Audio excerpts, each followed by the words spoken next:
4 kartą. Ir iš tikrųjų man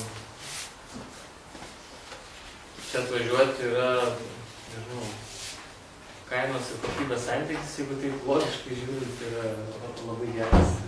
Nes iš tikrųjų labai nebrangiai ir gauni, nežinau, kokią super kokybę, pradedant nuo to, kad labai skaniai pavalgai, iki baigiant visų tų pramogų ir, aišku, to viso bendravimo, kuris atrodo, nežinau, po 4 karto apskritai būnant šitam būryje atrodo savaime jau suprantamas, bet iš tikrųjų, jeigu mes pasistengiam dirbti šitam versle, tai reiškia bendrauti su vis naujais žmonėm, tai iš tikrųjų pastebim ir atrandam, kad nėra aplinkui, kaip čia yra.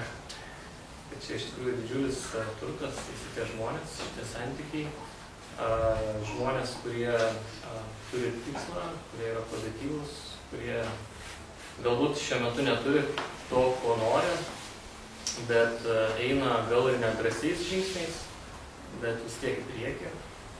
Ir iš tikrųjų ta visa energija, ta aura, iš tikrųjų labai padeda man pačiam, savanaudiškai, bet iš tikrųjų mes kartu ir pasidalinam to pačiu.